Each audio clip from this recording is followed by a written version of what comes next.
Hey, it's your boy AC. Welcome to my house. Glad that you're joining me today in this live stream. This is a fun one for me. If you don't know, passive income is near and dear to my heart because it's money without working. Like, who doesn't love that, right? I know I'm so attracted to passive income because honestly, I'm a lazy guy. And everyone says, how do I get so much done being a lazy guy? Well, because I invest in a lot of different passive income opportunities.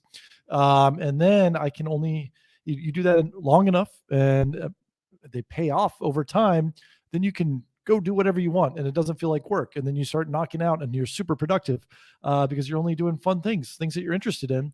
And your life is propped up and supported by a bunch of passive income opportunities. So wanted to just do an episode dedicated to that. All right. So I assume you're tuning in as well. And I know there's some newbies tuning in for the first time. So I just want to tell a little bit about myself. If you don't know who I am, my name's Alan Corey. Friends call me AC. I've written 3 books.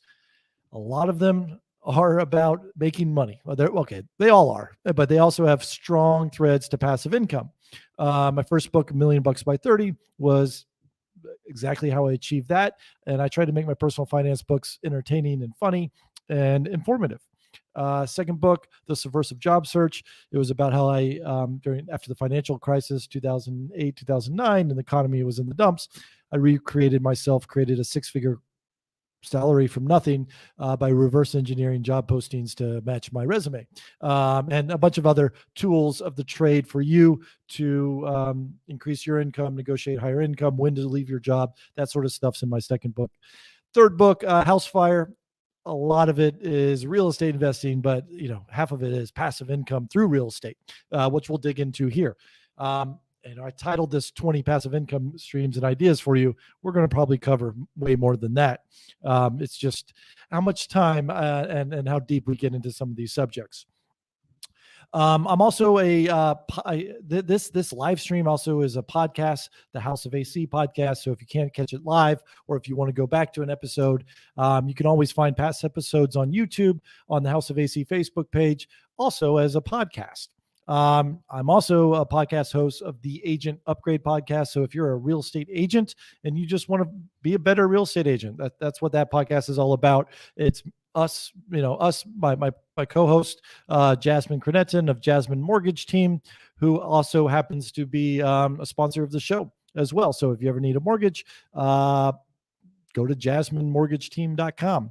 And, but she's my co-host over there, and great podcast. So if you're listening and looking for more options besides the House of AC, or you want something specific to real estate agency, that's the one for you to check out. I'm also a real estate investor, have over 300 doors, and been doing this for 23 years, and I'm 44. So I've been real estate investing more than half my life, which is why I love it and why I like to talk about it and why I have a lot of stories to share. All this to help make you better at your finances. So let's get to it. What are those 20 ideas that we've got, right? What are we going to cover today? Well, I'm going to start off with about 8 passive income streams that are real estate related. And then I'm going to probably cover 5 to 6 that are crypto related. And then we're going to do 10 that are, a little bit of everything, some small business related, some things you can do on the side. So depending where your interests lie, that's where the focus is going to be. Start up front with real estate, go to crypto, and then sort of do a jack of all trades, small business sort of aspects to passive income. I'm not a financial advisor. This is just sort of fun stuff that you could do. Obviously, any sort of investment could go to zero. Any sort of passive income investment typically and will require some upfront work. But then once it's up and set it and forget it, then it becomes passive. So keep all that in mind. I know some of this takes some legwork up front, but then you just put the pieces in place and then you sit back and collect checks. That's the idea. That's the dream, right? So let's cover some of these different opportunities. So first, passive income stream. This is an easiest. This is a well-known one. I won't spend too much time on this, but Airbnb. What a massive way to make some extra income. This was a product that did not exist 10 years ago. I actually worked for a small startup in New York City that ranked neighborhoods Yelp style and we got acquired by Airbnb when it was very, very new. So I've got 6 original shares of Airbnb. I have no idea what those are worth, but that's what I got for working at a startup for 3 months before we got acquired. And if you're unfamiliar, but you can rent out your spare bedrooms. You don't even have to move out of the house. You could just rent out a room. Like Airbnb is originally started for airbed B&B. So you basically just rent out an airbed and you provide breakfast. That was the original idea. So that's what Airbnb stands for. I like to do it whenever you go on vacation.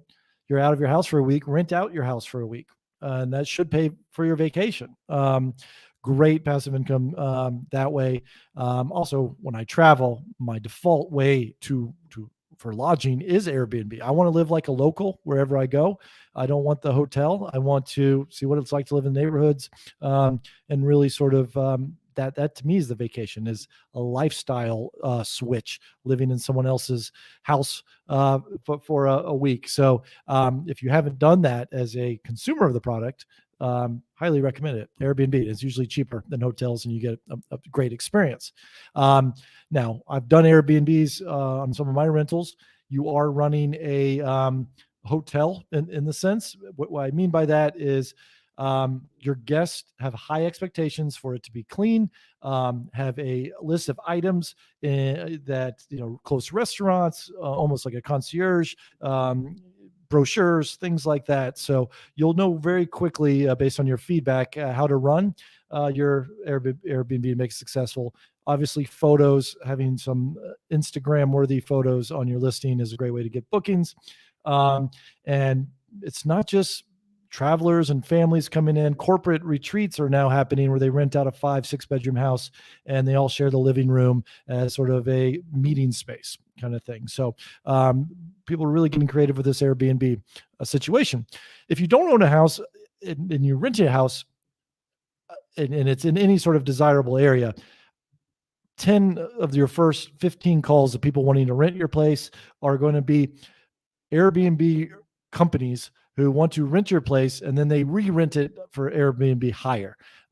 So if you don't have the means to purchase a property, just know that there's entrepreneurs and hustlers out there who call me on every single listing and say, hey, I know you're renting it for $2,000, but I think I can manage the Airbnb rental, rent it for $3,000 and profit $1,000. Do you have a problem with that?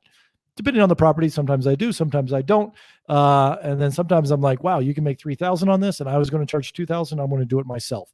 So a lot of ways to really use Airbnb to your advantage. If you own a property, or even if you just want to rent it and then sublease it out, vacation rental style.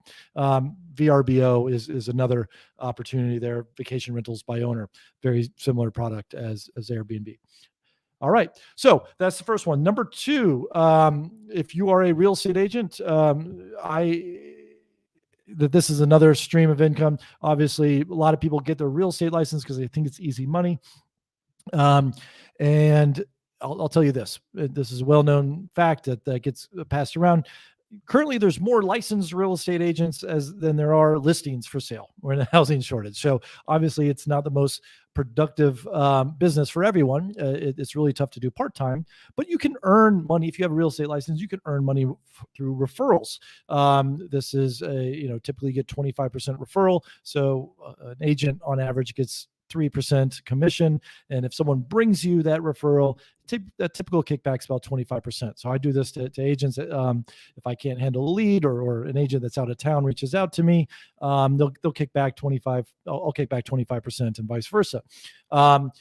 Obviously, you have to still do the work and close the lead. So if you're receiving the referral, it's not very passive. But if you somehow have a opportunity and a lot of lead generation, and you're sending a lot of clients to other people based on your business or your networking status or your social media profile, this is a great way to earn some passive income by just making some introductions to top quality agents. Obviously, your referral is going to be as good as the agent you refer them to. So I would recommend referring them to top-notch agents, because then you look better, and then they'll come back and want more business. And also that top-notch agent should close the deal for you so that you're actually getting paid. Outside of that, as a real estate agent, there's if you're part of a national brokerage company, pretty much every national chain does this. And by mean national has a presence in every state, or at least more than 10 states. They have this thing where if you recruit agents or agents join a brokerage because of you, and then they say your name as a sponsor. Alan Corey is my sponsor. I joined this national brokerage because of you. Then what happens is that agent C will pay me for bringing someone in $200-$300 out of every deal that they close. It doesn't come out of that agent's paycheck. It comes out of the brokerage's profits.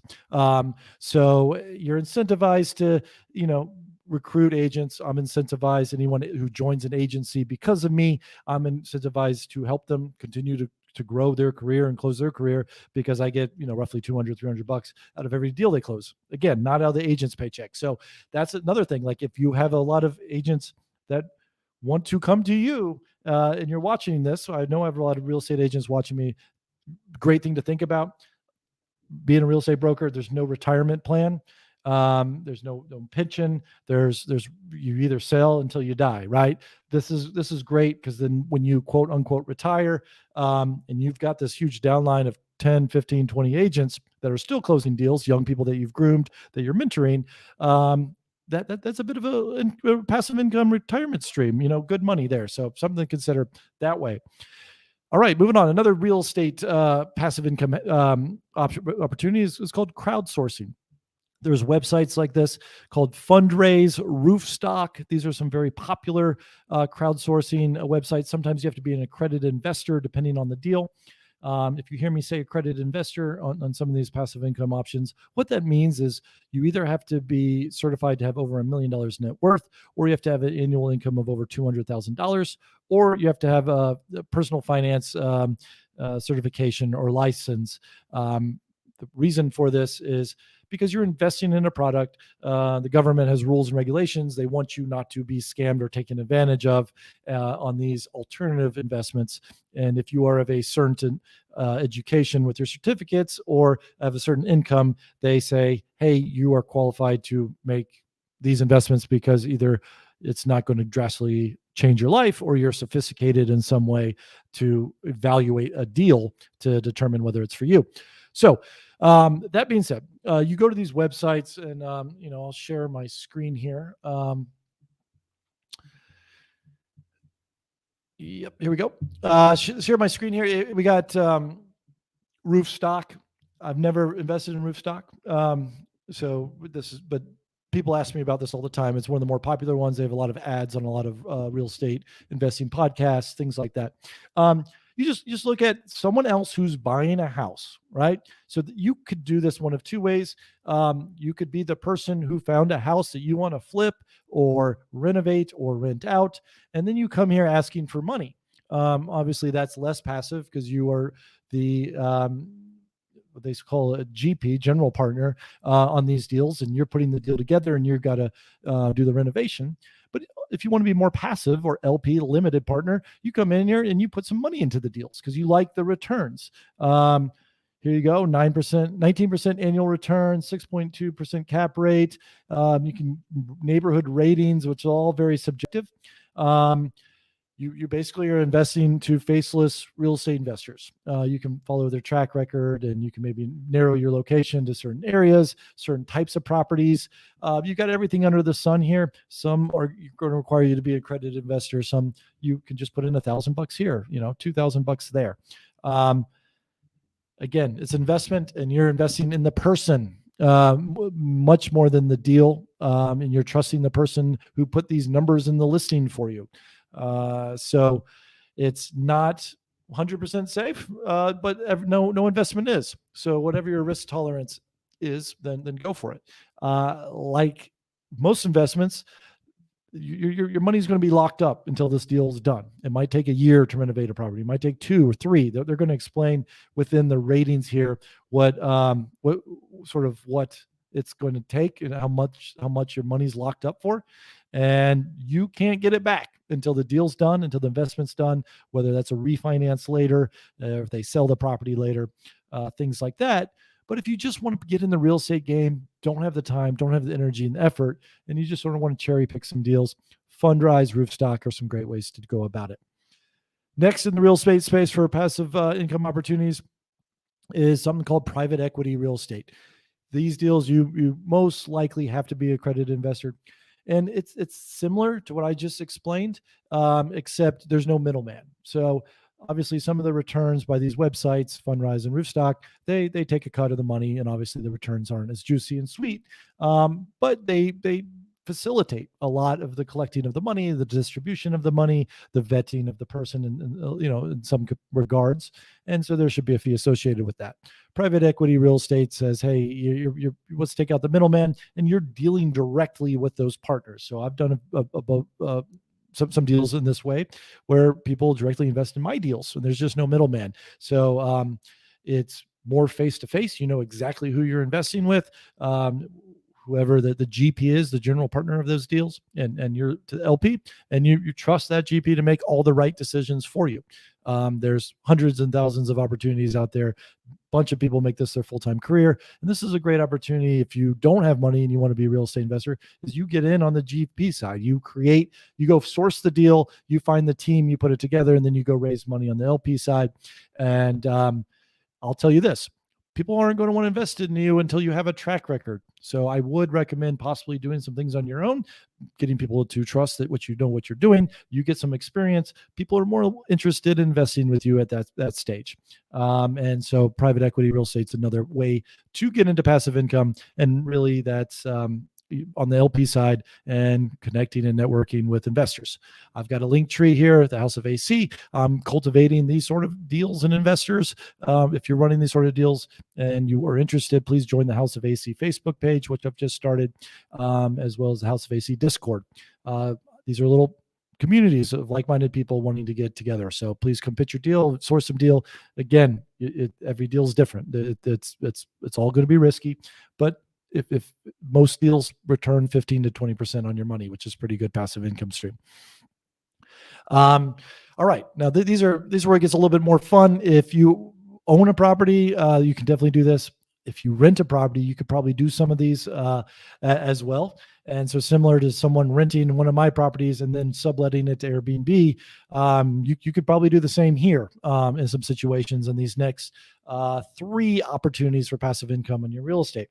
One is called Sniffspot. If you can determine what Sniffspot means, please put in the comments. But this is sort of fun. It's basically taking an Airbnb model and says, hey, if you got a spot for dogs to come sniff around, you can rent it out. So you can have a private dog park. It could just be you have a fenced yard in a city with no dog parks. It could be that you've got 2 or 3 acres, a pond, a lake for them to swim in. If you've got some sort of property or access to a property that you think is desirable to dogs, you can rent Airbnb style that just the yard. You can rent it by the hour, by the day, by the weekend, and basically be a bit of a dog run for folks. So that's sniffspot.com website for that, which could be fun and exciting. And as a dog lover, I might just do that just so I can watch other dogs play outside my yard. There's something relaxing to that. I guess you are responsible for your own dog poop, but possibly you could work that into the terms that they have to pick up their own dog poop. I would imagine that's how it runs. Again, I have no experience with this. I found out about it today and I loved it. So that's Sniffspot for you. Another real estate passive income idea. Moving along, we've got something called Swimply. If you can identify and guess what Swimply is, well, it's a mix of 2 words, swim and simply. That's right.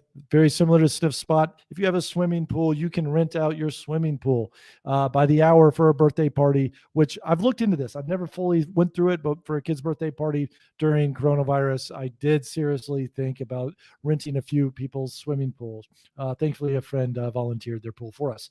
But you got options here. You got fire pit and jacuzzi, a package for $60 an hour, an indoor heated pool next to a tree house. You've got all sorts of different options here that you can rent by the hour, the day, weekend, whatnot. Just access to the pool. If you are wanting to do this, you're also typically, you might have to provide some bathroom access.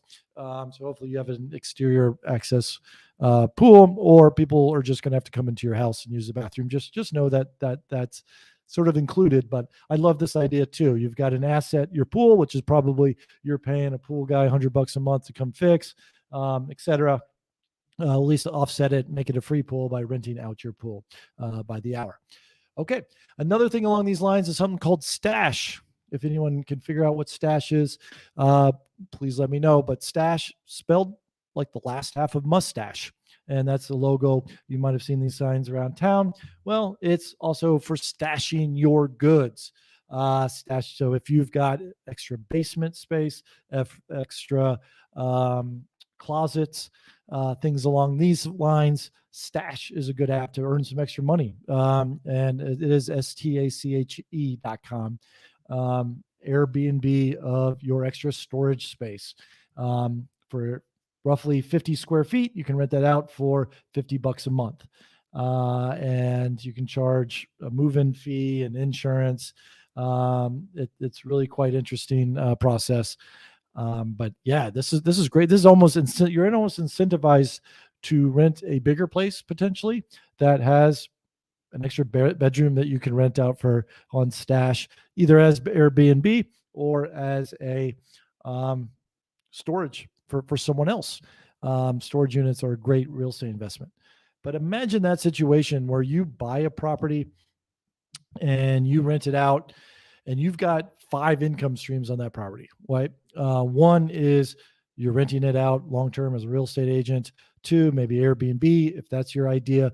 3, Stache. You've got some extra storage that you're renting out. 4, Swimply. You have a swimming pool that you're renting out. And 5, which we haven't covered yet, Spacer.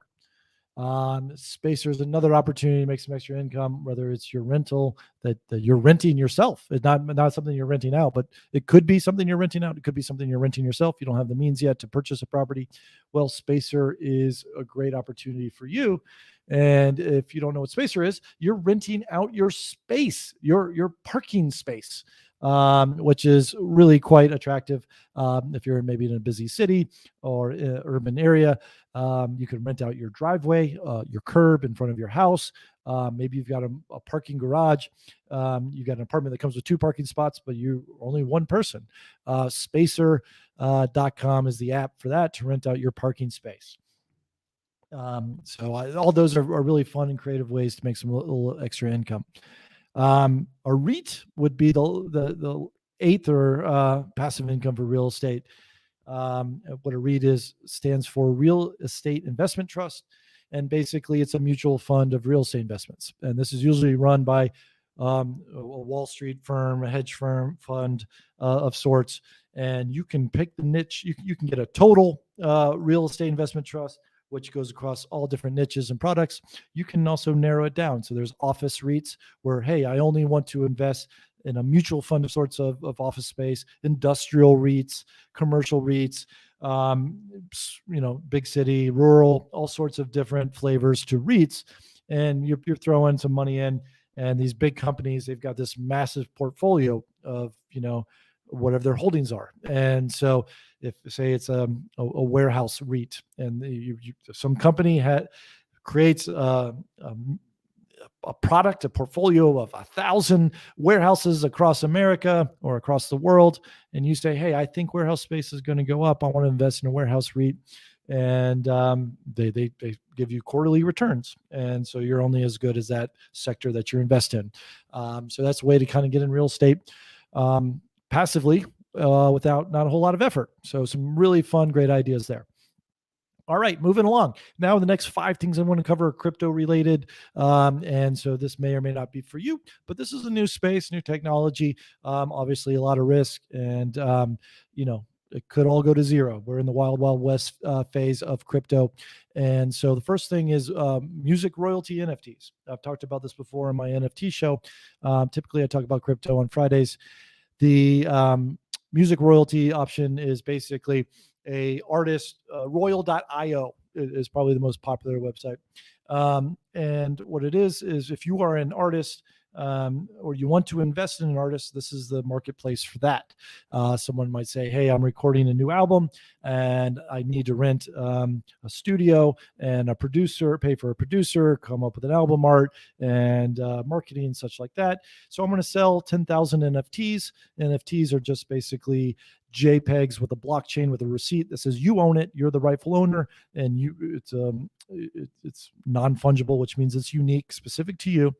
And the way it's set up is the artist says, hey, I'll sell 10,000 NFTs, maybe for $1,000 each.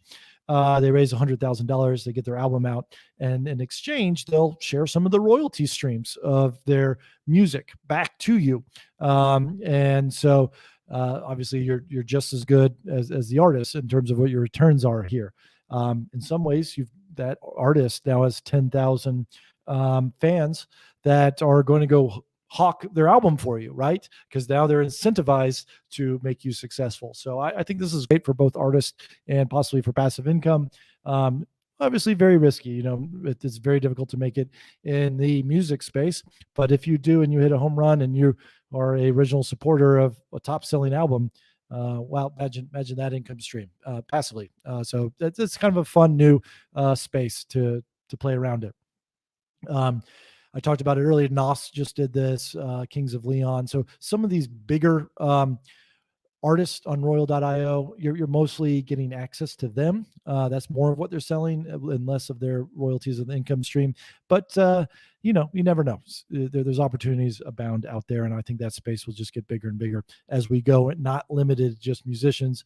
I can see movie directors doing this, any sort of creative, any sort of artist endeavor, potentially comedians creating albums and touring, TV show being made for Netflix and other streaming services. I definitely think this is a way to fundraise and fundraise in creative endeavors.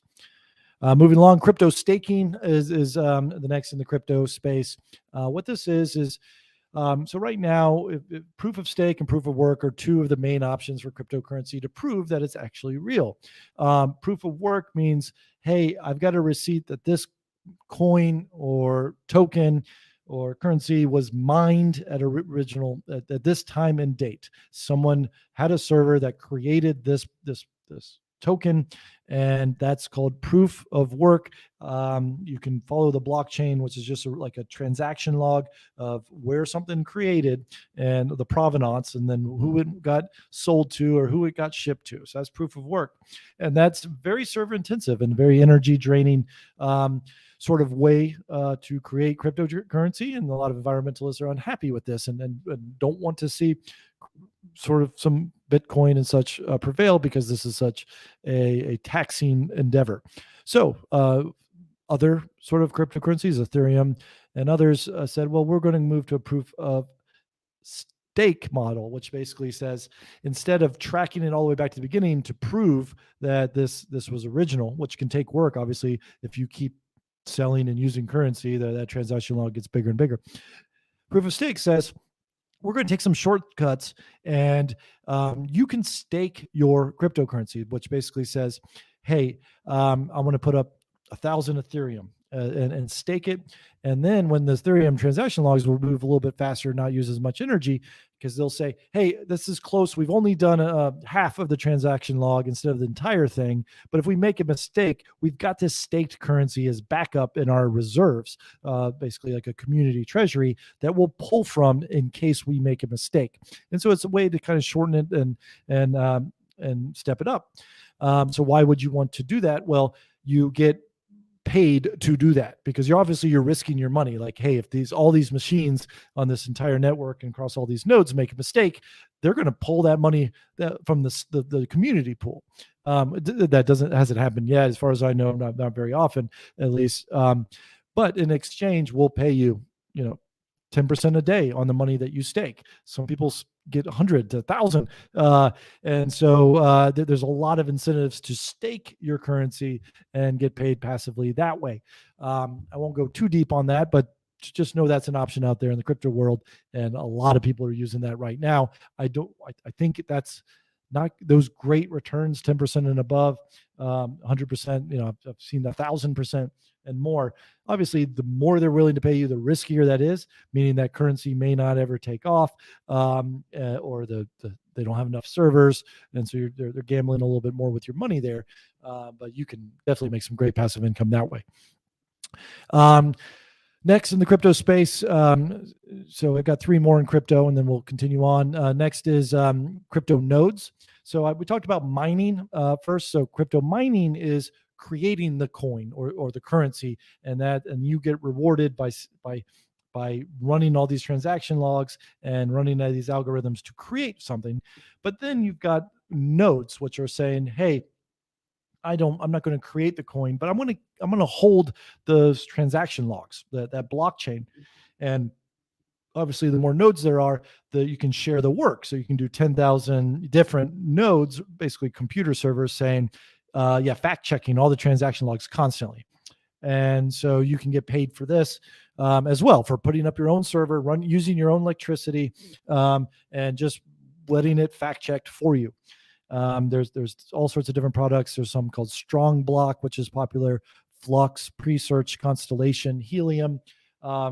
Helium's they all sort of have different flavors and niches. Helium's a cool product in that it's like a Wi-Fi. You put a little Wi-Fi router in your house, and anyone can use it who's using apps that use Wi-Fi. And so the idea is Helium's trying to build this entire network to potentially compete with AT&T and all these 5G things with, imagine if every house has a Helium hotspot, and you can tag into it. You can use it for whatever your mobile device, wherever you go. And in exchange, you earn Helium currency that can be exchanged to US dollars down the line. Again, this could be a lot of work. You could be earning a lot of Helium, and then if the network doesn't go anywhere, obviously Helium currency isn't worth anything. But a lot of creative ideas in this cryptocurrency space for running nodes. And so we can dig deeper on this in another episode, but just know these options are out there in the crypto space. Secondly, there's interest-bearing digital asset accounts. Big websites, BlockFi, BlockFi.com, or Coinbase. These are 2 of the biggest ones.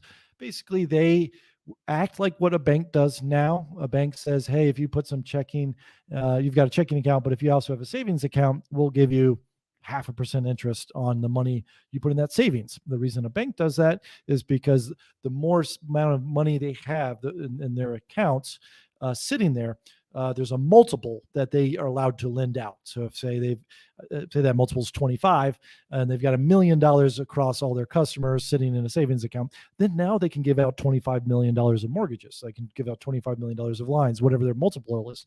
So they're incentivized to have as much in savings. And the way they incentivize people is to say, hey, here you go. We'll give you some interest on your money. And that interest is peanuts, right? So BlockFi and Coinbase are definitely doing this in the crypto space. And what they're doing is lending out crypto money. There's companies that need, to borrow Ethereum or Bitcoin or Solana. And so they want you to hold your currency in their savings accounts, which is called interest-bearing digital assets accounts.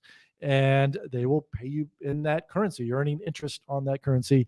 And that's usually in the 9% on up range, depending on the website.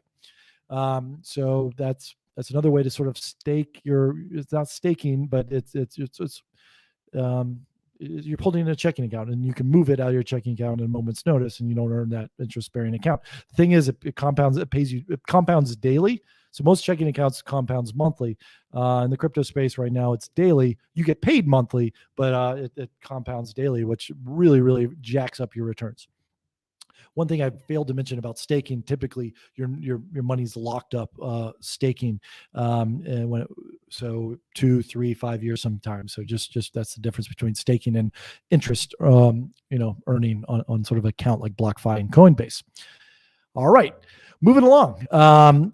Last thing in crypto, affiliate links. This is great. You're probably very familiar with crypto affiliate links or any affiliate links. Someone gets paid for putting a link out there, and this is my opportunity to say, hey, go to Linktree/the House of AC. If you click on the BlockFi link that I have in my Linktree, the House of AC, or you click on my Coinbase link and join Coinbase. we both win. You get $10, I get $10. So if you have some sort of mechanism to send out affiliate links, whether it's to Amazon pays affiliate links. So if you go to my website where I sell my books, I've got 3 books there. Any book you buy takes you to Amazon. If you buy it, I get a cut because of the book. But if you buy anything else on Amazon during that shopping trip and you came from my website, I get 10 cents, whatever, to every $100 you spend, but that can add up over time. So if you're just listening to this and want to support me, and you got to shop on Amazon and you don't care about any of my books, just click on my book link. It takes you to Amazon and then go do your shopping. Takes no money out of you, but I get a little affiliate link that way. Similar to my affiliate links on my Linktree page for BlockFi, you can, and Coinbase, both Linktree/House of AC. You get like $10. I think if you spend $100, and I get $10. So we both win. And no harm done there. BlockFi also has a great credit card. If you're interested in credit cards, that earns you Bitcoin for every dollar. So it's kind of like your airline miles situation. BlockFi is a credit card that earns you Bitcoin. So if you want to invest, quote unquote, Bitcoin, you don't want to deal with wallets, you're kind of overwhelmed, but you believe in it, or you just want to dabble in it, BlockFi credit card's great for that. So there you go. I've covered all the real estate aspects for passive income. I've covered now all the crypto aspects. Let's get into some of the other ideas, other options for passive income, not related to those two sort of categories. One is AngelList. AngelList is basically a way to crowdsource venture capital. I've done this. You have to be an accredited investor. And what this is think of every single startup, Uber, Airbnb at one time. These cool startups that try to take over the world, most of them located in San Francisco, Silicon Valley area. Well, they all got to start somewhere. And so AngelList.com allows you to invest some of these companies. And what you're basically investing in is a PowerPoint slide. They'll show you 30, slides in a PowerPoint of their business idea. Angel means you're at the very, very beginning. After that, if it's successful, it's got legs, then they go get Series A funding from bigger venture capitals, and the Series B to get even bigger, and then Series C and Series D, et cetera, et cetera. But Angel's like, I've got this idea on a PowerPoint. I don't even know where to start. And so they're sourcing. And typical investment that I do is like $1,000 per business idea that I like. And I've done that 50 times. So I've got $50,000 invested in 50 different companies. And the expectation is 48 of them are going to not make it. And 2 of them might become a product that I use every single day. And the world will use every single day. And then I'll make more than $50,000 in that scenario. So that's passive income. It doesn't take anything from me. I kind of like it because I kind of like to see what businesses are coming down the pipeline. And so it's kind of exciting to kind of see new technology, new trends, what people are doing out there. In many, many cases, if you get in as an angel investor and it gets to the Series A round, you also get an opportunity to invest again in that Series A round because you are an angel investor. Again, all this is very highly speculative, which is why they want you to be a accredited investor. And it's kind of fun. It's kind of gambling. It's a bit of a casino, but that's out there as a passive income opportunity. Okay. Another very popular passive income opportunity that you see on a lot of social media. This is sort of the, I hate to call it this, but the millennial crowd is very excited about this space, and it's called drop shipping. I worked for a drop shipping company in a warehouse in Brooklyn, New York, probably 15 years ago. And so I'm very familiar with this space before it became something that you can do sort of at home. And so what it is you imagine you have a product to sell, a toy product. I did some drop shipping toys when I was in Brooklyn. So there was a hot Christmas item that was like this little kid's scooter. And so this company who makes this kid's scooter happened to be based in Atlanta. So that I had a friend worked at who told me about it. And so the way it worked was I could either buy inventory, I could buy 100 of these scooters, ship them to Brooklyn in the warehouse, and then they sit there until we sell it. And typically we get a discount in that situation because we're buying in bulk. This toy supplier gets their money right away and gets it out of their warehouse and puts it in my warehouse. Alternatively, I could do something called drop shipping, which basically says, I'm going to put a ad up on Amazon, on eBay, any sort of Shopify sort of program, website that says, hey, if you want to buy this scooter, here it is, $100. And if someone clicks on my link and buys it, then I notify the manufacturer to mail it to this person. And I pay a little bit extra for it, but I don't have any money that I have to spend up front. I don't have to keep it in my warehouse. All I have to do is make sure that drop shipper sends it to the right address, and then I get the spread, right? Whatever I sold it for and whatever I bought it for, that delta comes to me. It can be a bit of a headache, especially when it comes to returns. So if this is something that interests you, definitely dive deeper on it. There's a million of YouTube channels dedicated to drop shipping, but the returns are a pain in the butt. So make sure the drop shipper accepts returns. Sometimes they don't, and then the returns get sent to me, and then I've got to either resell a used and open product at a discount, or I got to get it back to the manufacturer, and that becomes less passive that way.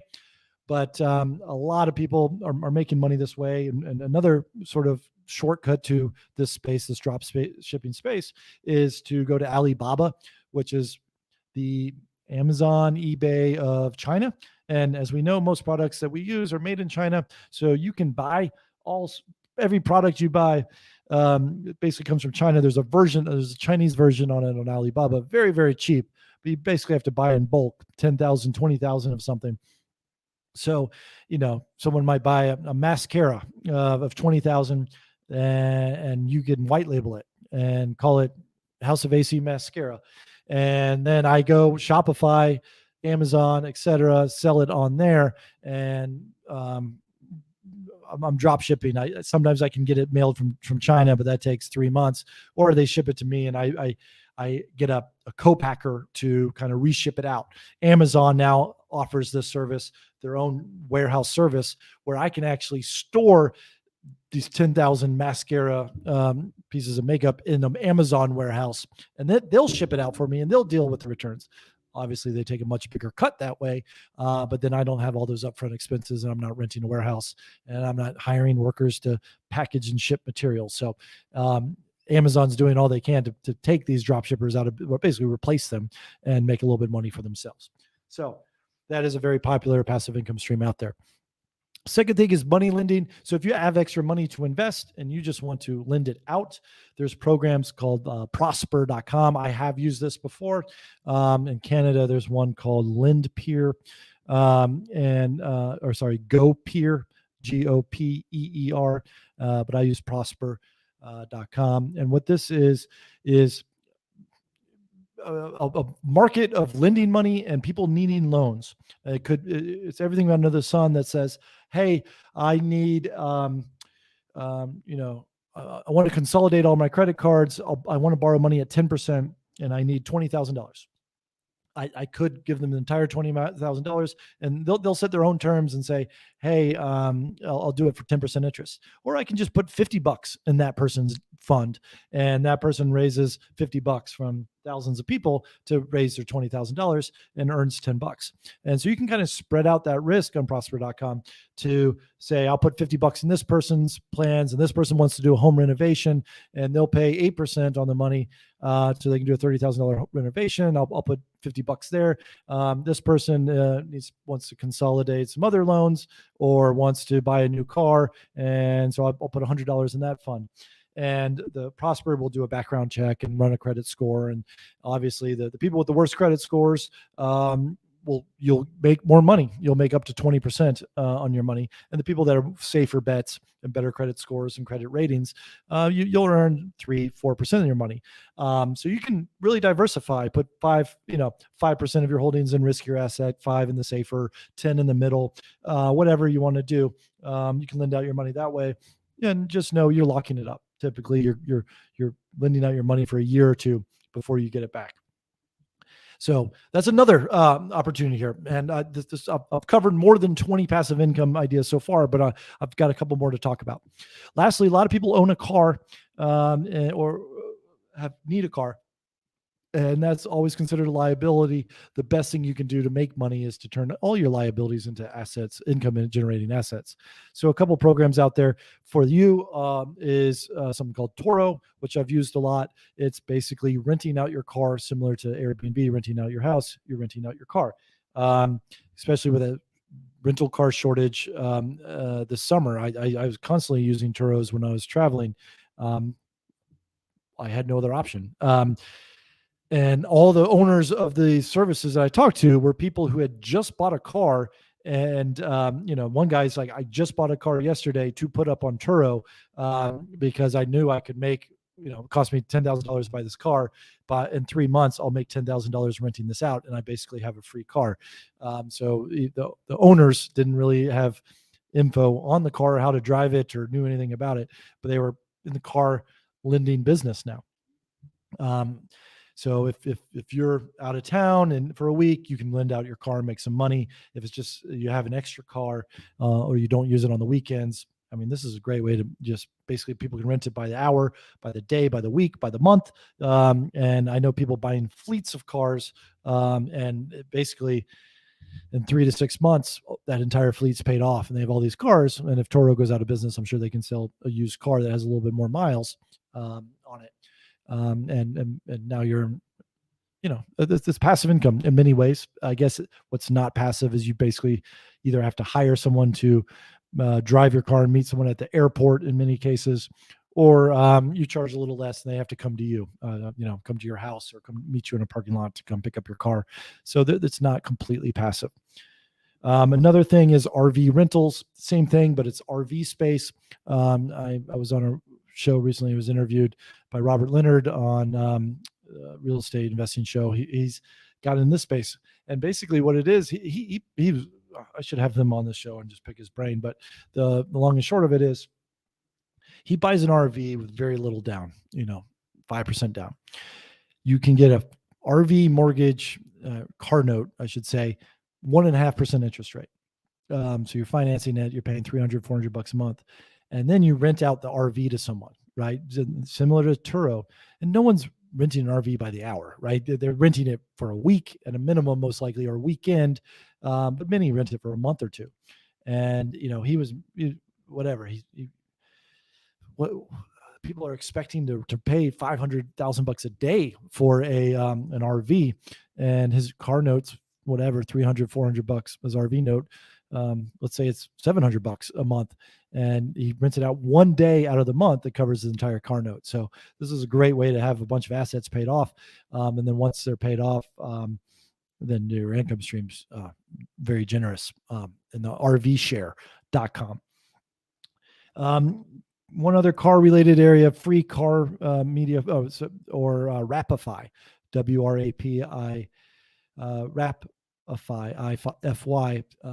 If you have a car that you drive a lot and you get a lot of miles on it, I'm talking 50 miles minimum a day. Definitely, I think they want more 100. You can wrap your car in some other company's advertisement and get paid, $50, $100, $200 a day. Just drive. You're already driving around. Once you wrap it with some sort of advertisements, Rapify.com, freecarmedia.com, the website's there to earn some passive income driving to work, or if you're already driving a delivery driver or Uber driver, things like that. Last two, these are sort of related. These are content creation. This is my business, right? This is not passive. I'm creating a lot of work up front, doing these daily live streams and podcasts and YouTubing and TikToking and Instagram. Basically, an influencer model is very similar to a content creator. and you put that up there, and it lives forever online. And companies will sponsor you either through affiliate links or give you sponsorships to mention their product. Most reputable people will always tell you if they're getting paid to push a product, as will I. And then outside of that, you are considered an expert if you have a niche, right? And then you can teach courses, online courses. You can sell books, audio books. Again, a lot of upfront work, but then you've got this product that you can sell, and it's digital, and people can just buy it online and subscribe to a premium version of whatever you're selling or teaching. So education falls in this space as well. So I think this is I think everyone nerds out on a subject that they like, right? And it could be work related. If so, congratulations, because that means you probably enjoy your work if you nerd out on that subject. But you probably also nerd out on something or a hobby or have an interest that's not related to your day job. Maybe you really enjoy cooking, makeup, fashion, I don't know, some woodworking, some fishing. All you got to do is just start recording yourself talking about that subject. Like, you probably have an expertise. It's really figuring out what your expertise is, what's your passion, and that expertise will come through. Like, people tell me they can sense my passion through the TV screen about passive income and real estate. What is that for you? And you can just talk about it. And then what happens is other experts in that space come to you. And if you're already nerding out about the subject, why wouldn't you want to talk to other experts in that subject? They're all going to be following you, coming to you. And so you're growing your nerdism, your expertise, and you have a following that way. And then you can teach a course, sell a book, create some YouTube videos. Again, this should be something that you love and enjoy. Don't go into it for the money, because I think that comes through. If you go in through it because you just want to talk about a subject you're passionate about, the money will come down the line. You'll figure it out. People will come to you, and you go from there. So there you have it, man. I just covered about 25 different passive income streams. I promised 20, but I think we covered 25 there. And if you're just joining in late, tune in. This will be on my YouTube channel as soon as we're done on the House of AC Facebook page. But thanks for tuning in. All these things, man, imagine if you did 2 of those, right? You don't have to do all 25, but imagine you did 2 of those. You'd probably cover $300-$400 of your bills. If you did 5 of those, you could cover all your utility bills. That's the kill bill strategy, or burn your bill strategy, sort of like house fire. Just take one of these passive income streams and say, what's going to pay for my phone bill? What's going to pay for my gas bill? What's going to pay for my electric bill? What's going to pay for my mortgage? Just go through every single expense in your life. And if you have a passive income stream that's going to cover that, rental houses obviously is a popular one that I preach about, but any of these passive income streams, great opportunities to kill and cover all your bills. And then you're quote unquote financially independent. You're retiring early. You can go focus on what you want. And that's sort of the stage where I'm in, where now I get to nerd out and just do content creation about real estate and passive income because I love it, right? Because all my bills are accounted for through different passive income stream opportunities. So thanks for tuning in, the House of AC. Please like and subscribe. I need all your love online, because this promotes my show and helps me do more passive income opportunities. And then I can create better and better content for you. I have more resources and tools. So follow my lead and then help me do the same. And so thanks for tuning in. And you can find me on Twitch, Twitter, TikTok. All my social media channels are at the House of AC. So thank you very much for tuning in this podcast. I hope you learned something, and I want to hear from you in 2-3 months how many of these you've implemented and done yourself, because I'll have you on the show and we can talk about it and we can teach others. All right.